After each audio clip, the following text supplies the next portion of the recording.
Ang agenda naman natin ngayon mga kumarites, pupunta naman tayo sa bayan. Sa grocery nga pala yung ating punta dahil bibili na din tayo ng ating pang-grocery package doon sa ating dalawang driver. Napakaulan nga ngayon, siguro hanggang Pasko na to. Nag-tricycle na nga din pala ako kasi nga maulan. Dahil yung asawa ko nga meron pang trabaho kaya ako na lang yung pupunta sa bayan, hindi na niya ako masasamahan. Dito nga pala tayo mag-grocery sa Super 8 kasi alam nyo na sayang ang points. Kailangan ko nga palang mag-edit ng aking mga vlog dahil matatambakan tayo. Wala din naman akong gagawin dito sa bahay kasi nga maulan kaya ayan magvo-voice over na lang tayo ng magvo-voice over. Syempre ang uunahin natin ay yung ating pang grocery package doon sa ating dalawang driver. Bumili nga lang pala ako ng pansitin. Syempre hindi mo mawala yan at saka itong espagettihin. Ang hinahanap ko nga ay yung may kasama ng sauce pero sige try natin mag-ikot-ikot pa tayo baka may makita tayo. Isinama ko na rin pala yung grocery namin sa bahay. Dahil mahilig tayo maglaba kakaunti na nga yung ating mga sabon. Kaya bumili na rin ako ng mga powder na ating sabong panlaba. At dahil hindi pa naman ubos yung mga stock sa bahay, ang bibilin lang natin yung kakaunti na. Pero mga kumarites, hindi tayo bibili ng ating lulutuin sa Pasko o sa bagong taon. Dahil nga si kuya may pag-grocery package. Baka mamaya pag bumili ako magdoble-doble naman. Ang binili ko lang talaga ay yung mga ilalagay natin sa grocery package natin doon sa ating dalawang driver. At sa pag-ikot-ikot ko nga, ayan, nakakita nga ako ng spaghetti na may kasama ng sauce kasi mas makakamura tayo dyan. Di ang ginawa ko, binalik ko na lang kay kuya yung dalawang spaghetti na walang kasamang sauce kasi sabi ko nakakita na ako. Tapos bumili na rin ako ng mga ilang candy dahil ang bala ko nga magagawa nga tayo ng loot bags. Ayun naman ay sa mga bata na kung sino yung mamamas ko sa bahay para bukod yung pera, bukod naman yung mga pagkain. Pagkatapos ko naman mag-grocery, inihabilin ko muna sa grocery yung aking mga pinamili. Dahil pupunta pa tayo sa loob ng palengke at mamimili naman tayo ng aming pang-ulam. Pero bago nga muna ako pumunta sa loob ng palengke, bibili muna tayo ng loot bags. Bibili na rin ako nitong happy birthday na topper. Kasi si mother, hindi din naman yun sanay na naghahanda kapag birthday niya. Nagpa-order na nga lang pala ako ng palabok, ilalagay natin sa ibabaw yung happy birthday na yan. Tapos, ang hinahanap ko nga pala ng loot bag, yung Merry Christmas, wala akong makita. Ito na lang daw yung available, kaya yan na lang yung pinili ko, yung may animals. Pagkatapos ko naman bumili niyan, dito pala sa may gilid, meron din nagtitinda. Sabi ko, dapat pala tumingin muna ako bago ako bumili. Dito nga sa kabilang tindahan, meron pa sila nung Merry Christmas na loot bag. Sayang, nakabili na ako. Pero sige, okay na nga yan. Hindi ko naman yan pwedeng ibalik na kasi nabili na natin. Tapos, napadaan ako dito sa bilihan ng tsinelas. Yung mga panloob na tsinelas. Palagi na lang kami nag-aagawan sa panloob na tsinelas. Kaya ayan, bibili na tayo. 60 pesos nga pala isang pares na. Kaya dalawa yung binili ko. Tig-isa kami ng aking asawa. Hindi kasi kami sanay na nakayapak sa loob ng bahay. Malamig kasi ang sahig. Nakakatuwa naman yung aso nila. O kita nyo naman, tulog na tulog. At pagkatapos ko naman bumili ng tsinelas, nagdiretso na ako dito sa loob ng palengke para bumili ng ulam. Hindi ko na nga pinakita sa inyo kasi marami na akong bitbit. At nakakita ko ng dalanghita, bumili ako ng 1 kilo at saka seedless na uba. Pagkatapos naman nun, pumara na ako ng tricycle. Sabi ko may dadaanan kami dito sa Super 8. Mabait naman si kuya, kaya ayan, siya na yung kumuha ng number at dinala nga doon sa loob. Hindi na nga ako pinababa ni kuyang driver, tapos siya na yung kumuha doon sa loob ng grocery. Madali lang naman din ako dito sa bayan at ayoko nga na nagtatagal kasi nga medyo maulan. Kita nyo naman ang panahon natin ngayon, napakapangit, nakakaawa yung mga batang mamamas ko. Pero kapag ka nga malakas ang ulan, wag nyo nang isayi sa ulan ng mga anak nyo at baka magkasakit lang. Pagkadating nga dito sa bahay, tinignan ko yung laman ng wallet ko. Diyos ko, barya na lang natira.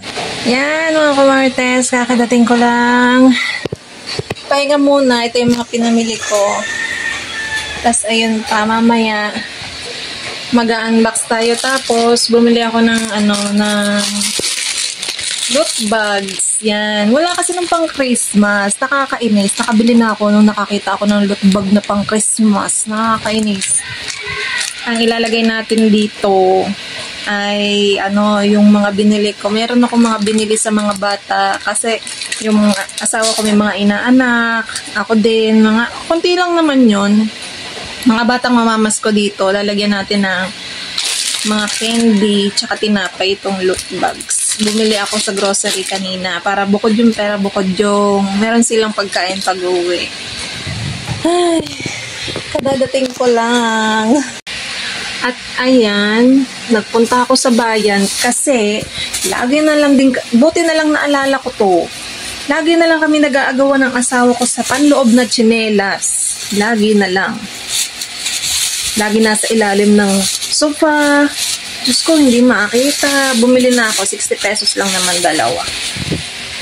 Yan, meron tayong panloob na tsinelas. Hindi kasi pwedeng wala kaming panloob na tsinelas. Lalo na ako, hindi ako sanay ng nakayapak kasi sobrang lamig ng sahig. Lalo na naka-aircon dito sa bahay. Yung sahig namin, ang lamig. Kaya ayan, bumili na ako ng tig-isa kami. Meron naman dito, si mother naman minsan nagchichinelas din dito. Kaya kailangan madami tayong tsinelas na panloob. Yan, siguro naman ay hindi na tayo, ayan o. Siguro naman eh, hindi na magpapang-ago sa panloob na tsinelas. Kaya lang, wala tayong lagayan. Mga nakakalat. Bahala nang magsisuot sa ilalim ng tsinelas yan. Ay, sa loob ng tsinelas, bahala nang sumuot sa ilalim ng upuan. Ang mahalaga, may mga tsinelas na magagamit. Yan. Sanay kasi ako na naka-tsinelas lagi. Hindi ako sanay na naka-apak. Ano ba nabili natin? Bumili ulit ako ng prutas. Yan. 1 kilong ubas, 150. Nagtanong ako sa loob ng palengke, 250. Seedless. Samantalang sa labas ng palengke, 150. Tapos dinagdagan pa ni kuya ng mga, yung nakahiwalay, yung mga lasog-lasog na. Tapos, bumili din ako ng dalanghita. Yung asawa ko kasi inuubo. At tapos, bumili ako sa palengke nitong palabok ating kakainin ngayon. Kasi ako lang naman dito sa bahay. Yung anak ko nasa kabila. Meron tayong puto at saka lumpia. My God. Nakakapagod. Meron tayong parcel, bubuksan natin. Umorder ako ng mga tsinelas kasi yung aking tsinelas na pamasok, yung sandals ko na pamasok, 1 year na. Kailangan na natin palitan para next year bago yung ating sapatos. Mag-aayos muna ako ng aking mga pinamili, mga kumarites. Tapos mamaya, papakita ko sa inyo kung ano yung gift package natin dun sa ating dalawang driver. Nakita ko nga yung isang driver namin kanina sa palengke. So, yun lang. Amisuka yung kamay ko.